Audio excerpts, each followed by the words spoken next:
Hi, Living Roots family. Welcome back to Candid Conversations. I'm Christina, and I'm here with my brother, Damian. Hello. Hello. Thanks for being here, Damian. Appreciate you allowing me to interview you today. My pleasure. So if you're just joining us, I would encourage you to watch the 3 prequels that we've put together to give you guys just kind of a baseline and understanding, a foundation for why we're doing these videos. But basically our goal is, as a church community, to grow an awareness of where people in our community may have experienced racial oppression or stigmatism, and so that we can grow as a community of compassion and empathy, and then be people of action, so people that respond in light of the gospel of Jesus Christ to this issue specifically.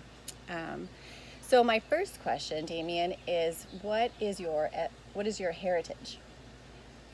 So, my heritage is my dad's family came from Poland, and they were Catholic, and my mom's family came from Russia. They were Jewish. Okay. And you were raised here in the United States? I was raised here, as my parents were also raised in the United States. Okay. And was there religious influence to having a Catholic father and a Jewish mother, or was it more cultural traditions? It was more cultural traditions. Okay.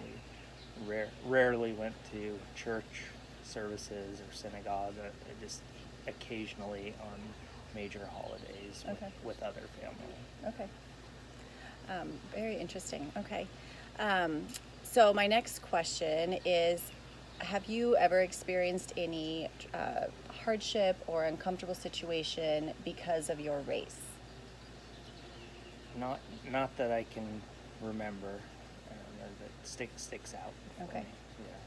Yeah. And so just to clarify, race is referring to kind of the outer appearance of people, their external features. How about in light of your ethnicity? So having a Jewish background where there were some celebrations and customs that may have been different than your environment would have celebrated, did you ever experience any kind of uncomfortable situation in light of your ethnicity? When I was younger, I had one friend in particular that sticks out, but there was a couple friends that made fun of me and teased me and bullied me for being Jewish, using kind of typical stereotypes of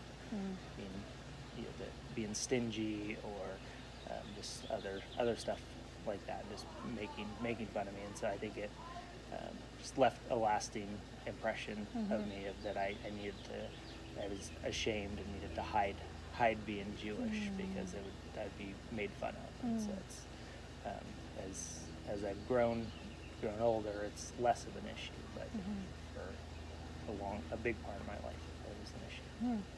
Wow. Thanks for sharing that. In your experience, has the church contributed and helped the issue of racial reconciliation, or has the church been more of a stumbling block and hindered the idea of racial reconciliation? From my perspective, and it's kind of from more what I've seen in the media and seen of individuals. There's individuals that claim to be religious or claim to be believers that have not acted in a way that has helped the racial reconciliation, and has been hurtful and abusive. I don't know that I could say that for the church in general, but just some individuals that claim to be part of it. It's definitely been different in my experience with Living Roots. It's been a more personal experience, and it's been much more helpful. Yeah. Well, then that's a big part of why we're wanting to do these videos, is because there's so much division in the church on topics like this, where we really just want to teach the heart of Christ, and expose people to those in our church community from all walks and all different backgrounds, because we all have a story and a perspective that we come with, and I think it's important to walk closely as Christians to be able to empathize and actually live as family, because there is no, we will constantly be rejected and made fun of or not enough for any number of reasons.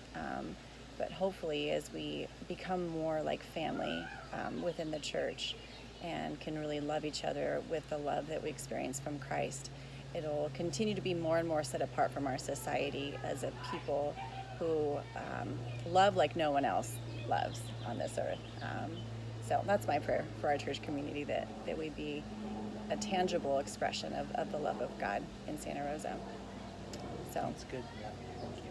yeah, thanks for sharing your story and a little bit of your story. And Yeah. I encourage you guys to ask Damian more questions and get to know him a little bit more to see what his perspective is on the topic. So thanks again for joining us, and stay tuned for our next interview.